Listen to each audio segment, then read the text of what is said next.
Everyone likes a basketball player with a lot of bounce. Whether it's Zion Williamson, Russell Westbrook, or Blake Griffin, if you're a high flying basketball player that can cram it in the rim viciously, then your name is likely to be posted all over social media. The thing is, having a crazy dunking ability doesn't mean that you're going to have a successful basketball career. And sometimes, having such a great dunking ability actually sidelines the great career that a player could have. J.D. Davison is one of the best high flying young basketball players in the country. Being known for his dunking ability, it should also be noted that Davison is very good in many other respects of his game as well. Today I'm going to be doing an overview of Davison and giving a look into what his future in college and the NBA could hold.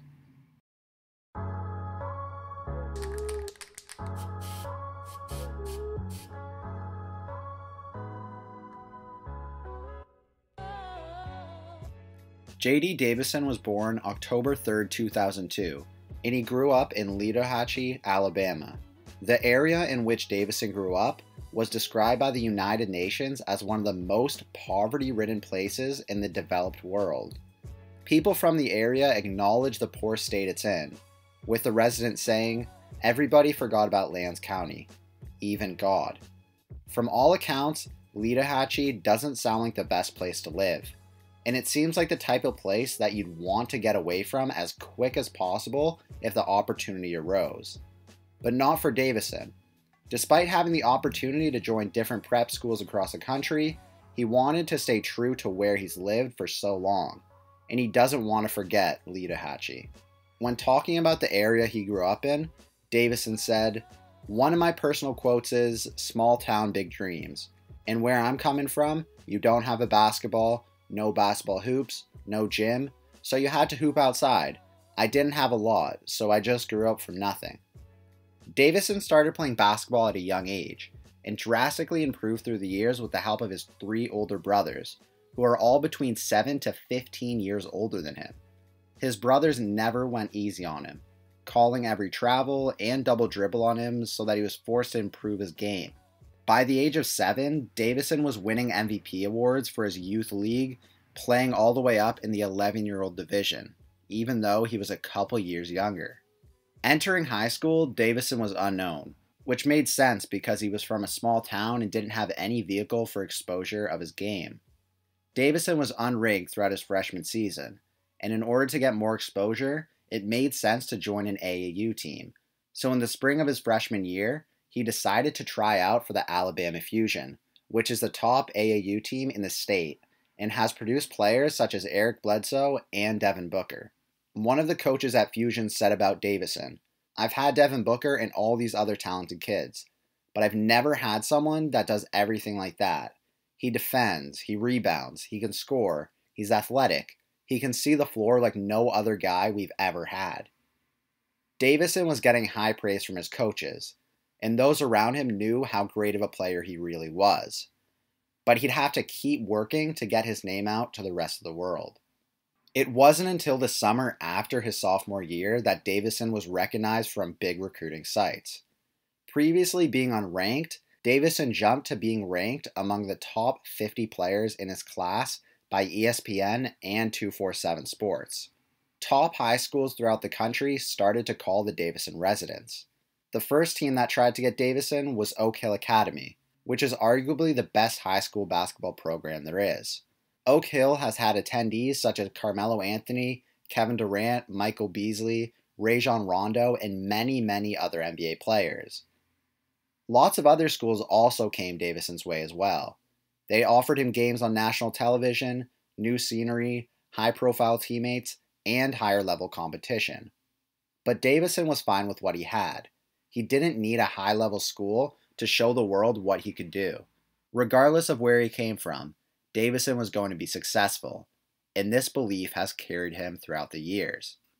By his junior season in high school, Davison had averages of 30 points, 12 rebounds, and 5 assists per game.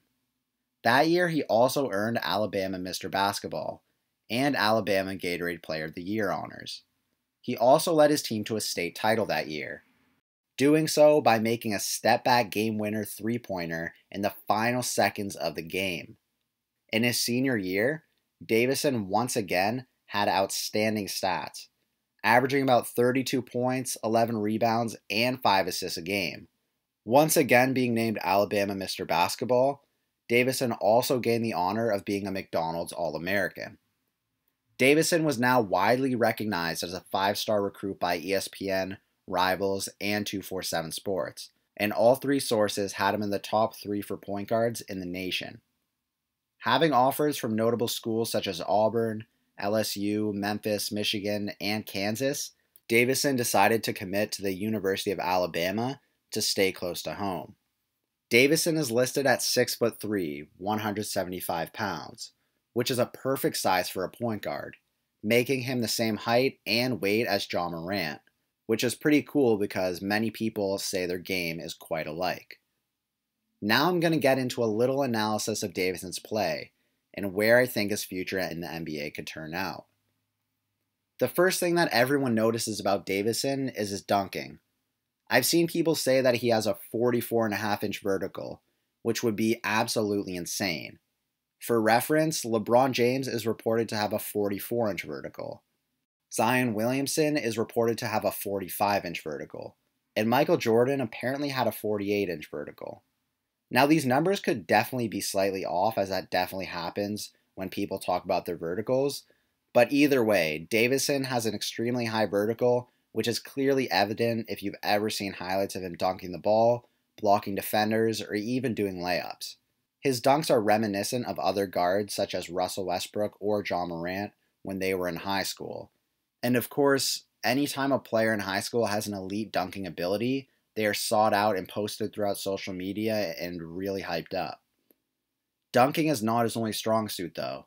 Of course, dunking is going to be what he's known for because dunking is one of the most exciting parts of the game of basketball, but Davison has more to his game than that. He's recognized as a good defender and a good shooter. Some of the shots he takes are from NBA three-point range, and I think that's definitely a good sign. He can also make some highly difficult passes, and he's a good rebounder.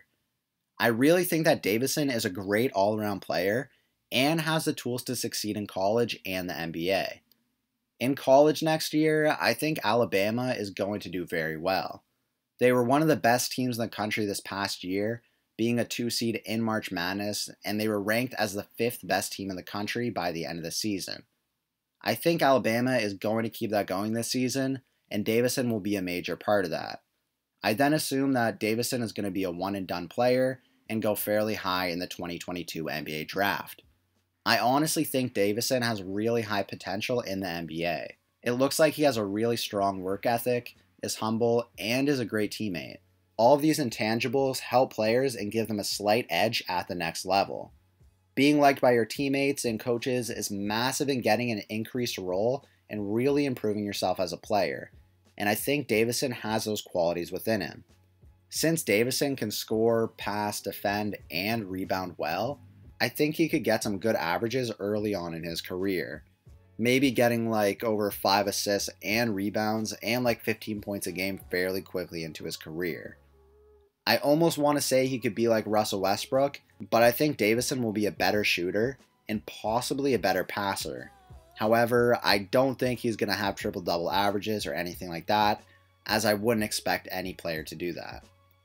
I think Ja Morant is probably the most spot-on comparison because if you look at Morant's stats, he's averaging about 18 points, 4 rebounds, and 7 assists through his first 2 seasons in the NBA, which I think Davison could possibly do as well. I'd say for Davison to be successful at the next level, there's not really anything in particular that I've seen that he has to work on, so if he just improves his all-around game at a normal pace, then he'll be NBA ready, and hopefully successful when he reaches the league. I'm looking forward to seeing Davison play in college and the NBA because I think he plays with a lot of heart, is a hard worker, and knows how to put on a show for the fans. What do you think J.D. Davison's potential is? Is he going to be a great player in the NBA? Comment what you think below. And remember to like and subscribe. Thanks for watching.